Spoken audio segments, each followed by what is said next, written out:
Hi, and thank you for joining me for another short talk. And friends, after this latest Sharia-inspired attack, which as you already know, occurred at an Orlando gay nightclub, many in the religious world seem a bit dumbfounded on whether publicly condemning such an attack would be in some way contradicting their religion.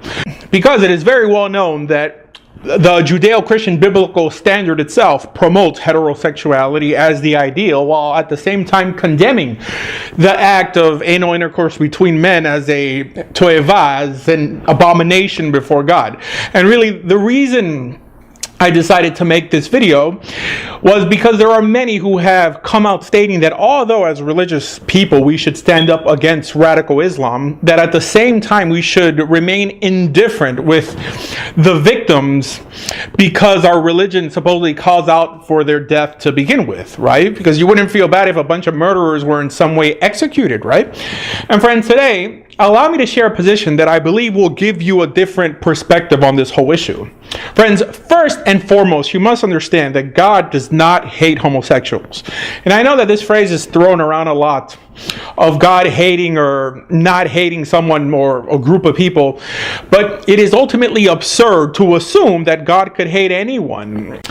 Now, he hates the evil you choose to do and is definitely many times extremely disappointed with you. But no, your Creator holds no grudge, especially when he created you with the heathenistic inclination for evil, and in many instances even tolerated unavoidable obstacles in your life that in the long run makes it harder to live a life or make decisions like others do.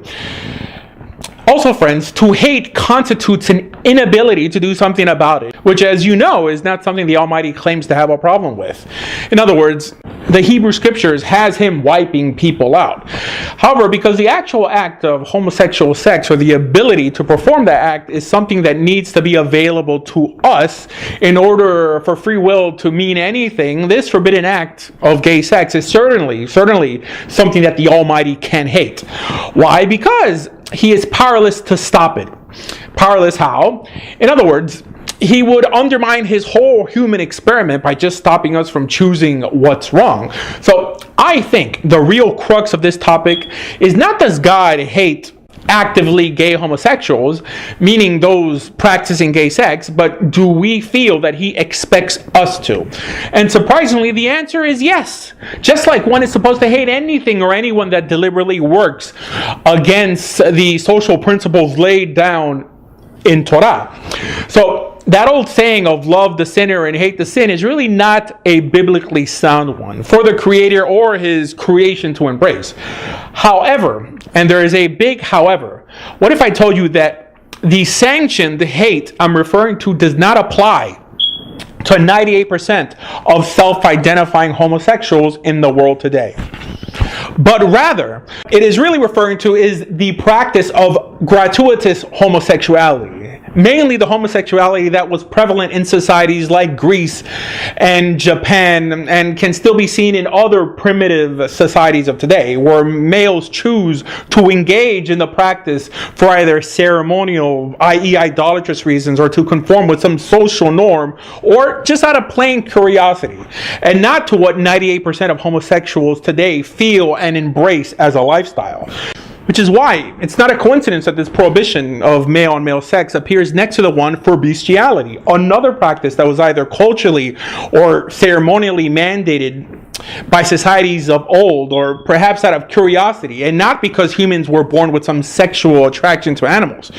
Now, if you believe that homosexuality is fully a choice and not something someone is hardwired with, then you have no religiously reasonable reason to embrace this approach. And the reason I'm giving this lecture in the first place is because I believe that the homosexuality prevalent in the world today is not a choice, but also not something that someone is born with, but rather the result of emotional trauma, typically at an early age. And you know, we all have things in our lives that we have to deal with. Some things make us stronger and others more vulnerable to certain behaviors. However, this is where a religiously sanctioned compassion comes in. Now, the final result is the same. In either case, any type of male and male sex requires the death penalty by the court. Again, by the court, by the Sanhedrin, and not by us. But friends, there's a huge distinction made between the compassion we have towards someone because in such a case they would warrant it, and someone we just toss on death row. And the truth is that in Judaism, compassion, a truly justified compassion, can even end up saving one from the death penalty. We see a similar example of this brought down by the Rambam in Hilchot Mamrim, where he brings down examples of people condemned to die, but then utilizes the notion of Tinok Shenishba, of someone who has been theoretically mentally handicapped, to state that they deserve compassion. And there is no difference with the example that we're dealing with today. Also, not to mention that Judaism itself allows us many opportunities to exercise compassion, mainly because for the court to condemn one to die, you would need the testimony of two witnesses, one if you're not Jewish, and even a pre-warning that you acknowledge the consequences. In other words, by people having compassion, the case never really becomes a case at all. And in terms of individuals who take it upon themselves to assume someone is guilty of a crime without a due process, and the person then took it upon themselves to play judge and executioner, that person would be liable for the death penalty themselves according to Jewish law. Now, friends, I'm no moral dummy. I understand that in terms of an unethical act where one person was abusing of another, due process or not, you would be required to act in the aid of that victim, to attack the rodef.